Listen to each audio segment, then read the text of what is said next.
So, if you're new to the channel, my name's Caleb and I'm a copywriter from London. And in today's video, I'm going to be doing a bit of a Q&A. So, if you weren't aware, I sent out an email a few days ago asking for your questions, and I've got a bunch of great questions from you guys. So, this is going to be the first Q&A I'm going to be doing. Okay. So, first question is from Moise Ahmad, sent on Instagram. Is it possible to get work in copywriting while being under 18? I'm 16, and how can one try to counter that objection? So there is no problem technically with being under 18. The only thing is that you won't be able to, in some countries, get a proper employment contract. But if you're doing gig work, it doesn't matter anyway, because I've never had a situation where I've actually been asked for my age, especially because I look quite young as well. So I would probably be asked.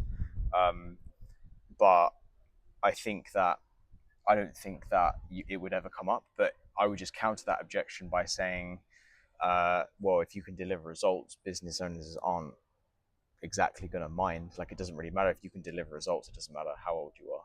You know, some people start businesses when they're like 13, 14. So I think it'll be fine. The second question, how can one counter the objection of having no experience? So I talk about this in previous videos. Basically, you guys don't need to start with an offer. You guys need to start with services. So anything they need, any kind of service they need, any kind of content work they need, you don't have to deliver results. You can just say, I will do whatever you want, and if they're happy to work with you, then they will. Having no experience isn't necessarily an issue. It's just convincing them in the first place to work with you. But once you get past that, they probably won't mind if you can agree to do something and you can agree on a deadline. Again, it doesn't matter if you're young or you've got no experience, someone will take a chance. Any good software which allows you to handle emails, such as segmenting them, and are there any free softwares that like that so one can get an idea on how this all works? I'm very disorganized. I don't use segmenting software. I just have it all in the same inbox. Um, it's it's a bit of a mess. Like, I don't really have any organization there, so I don't know what to tell you. Who were the people that followed and learned from when you started this copywriting journey? There was one called Jacob McMillan, who I've spoken about in a previous video. I learned a lot from him. I thought his videos were really good. There's a guy called Location Rebel, which I liked. I also followed this woman called Alex Catoni, who I thought was really, really good as well. But you guys have to remember, like, copywriting YouTubers, including me, it's entertainment. Okay, it is there to help you, of course, but we can only tell you so much, right? There is a point when you just have to get out there and just fail and make mistakes and do your own thing, because I can only tell you so much and what's worked for me, but it might not be the same situation for you. So, but those are good ones to start with, and I'll put their names on the screen. Okay, so the second one is from Ramez on email. What is the best outreach platform, or should we outreach on every platform? And if so, should we outreach on all the platforms at once, or as a follow-up if they didn't respond on one platform? I mean, you've kind of answered your own question there. Yes, you should do that, exactly. And two, if I send a Loom video, should I ask them if they want it or give it upfront with value and a CTA at the end? So I've spoken a lot about this. I personally don't make Loom videos. I never did it when I was starting, and I don't know why the trend is now to do that. I'm not any more convinced if someone sends me a Loom video than if they don't. I would say if you've gone to the effort of making a Loom video with free value, you might as well just send it to them, because if you've gone to all that effort and put all that time in, and then you're going to hide it behind a CTA that they're not going to click on, then that's kind of a waste of time in my opinion. But like I said in previous videos, I think shooting free Loom videos and free value stuff is a waste of time. You should never do it. Just outreach. Just send a message. I've said it many times before. Just send a message and just see if they're interested. That's it. You don't need to waste time on this stuff. Okay, Shivam, email. What's your research process, and what percentage of time do you give to research and actual writing? So this all depends on how new the client is and how well I am informed on the subject. If I have a relatively simple client that the subject matter's not that complicated, then not as much research. But sometimes some of the stuff I do is very complex financial stuff, and it's something that I don't know anything about, so I have to do a lot of research, and the research gets less and less as I become more knowledgeable about it.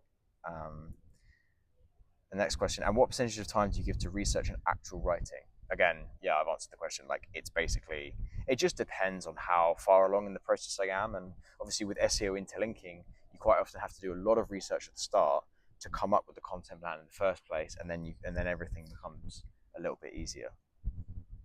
A question from Blendy on email. How to find client through LinkedIn? What should I do to optimize my profile, and what to post in order to attract leads? Okay, so LinkedIn is great for inbound leads, right? They have so many limits on their messages and stuff like that, and the amount of people you can connect with a day. It's very difficult to do any serious volume of outreach on LinkedIn. I think LinkedIn is amazing for just being the main hub of what you do. And that is only my opinion, because I generally deal with finance brands that are all on LinkedIn, and also B2B. So if you are B2C, say, I know there's a lot of copywriters that do like gym and fitness stuff, then maybe Instagram is better. I like LinkedIn, but that's because it works for me. So I wouldn't necessarily focus on LinkedIn unless you know that's where your niche is, or that's where your clients are going to be. But it's good to have it. I recommend every copywriter has it. There's loads of copywriters on LinkedIn, including me. So you can just add them and connect with them and speak with them. So optimize your profile, just copy mine, just steal stuff. That's what I did. I continue to do it to this day. I see something that I like and I take it and I put it on mine. Yeah, that's what most people do. And what to post in order to attract leads. So I don't really post on LinkedIn. I post some stuff. I post some like client wins. I post some things that happen in my life. So I spoke with a founder recently, and she was telling me that she had a post on LinkedIn that got like 90,000 impressions. And I think, the power of doing a good post in that way can be very good, but I've personally never done it. It's something I'm probably going to look into. And the next question is from Mike on Substack. Shout out to my boy Mike Carr. You're going to hear his name a lot soon, I promise. Any plans to land consulting clients, or just focusing on freelance clients right now? I have done a bit of consulting. I've had two clients that are consulting clients, where I basically just talk them through SEO and blogs and content, and how to sort of start, basically. I don't know yet if it's something I'll go into, because I don't know if there's that much money in it, because pretty much once I've told them, then it's good. I don't, there's only so much you can tell them, so I don't know how sustainable or easy to grow that is. So we'll have to see. I'm also curious of what your long-term vision is for your business. Do you see lots of employees and management in your future, or are you more interested in the solopreneur path? Great question. Again, undecided. I think I like the idea of having a business, but at the end of the day, it's about profit. And if I don't feel the need to hire lots of people, then I'm not really that interested. And to be honest, the way it's going is I'm sort of doing both at the same time, and we'll see how it goes. So yeah, that's my answer. The next one is from Umar on email. Is this the only type of outreach email you use, or do you use any other templates, if you don't mind sharing? Yes, this is the only template I use. On a follow-up, I use a variation of this, so it doesn't look like literal spam.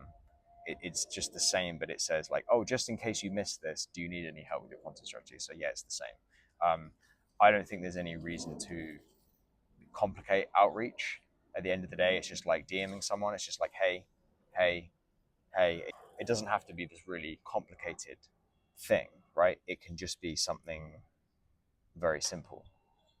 How would they know that they will need my services? how would they know that they will need my services? I think what you mean, like,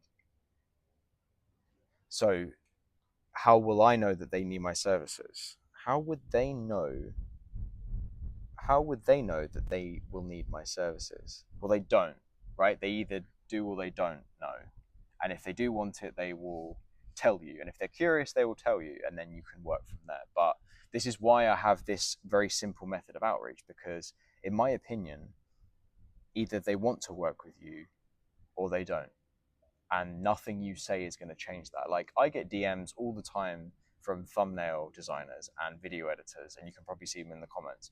Like, I'm not really interested in getting a video editor at the moment or a thumbnail designer. So there's nothing that someone can really say to me that's going to convince me otherwise, because I just don't need one right now. It doesn't matter how good your cold outreach is. I'm not going to be suddenly change my mind about whether I need it or not. It doesn't matter if you throw a stat at me like, oh, I can increase your conversions by this rate.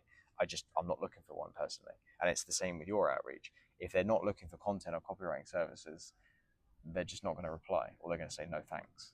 Okay. So that's it. That's all the questions that I got.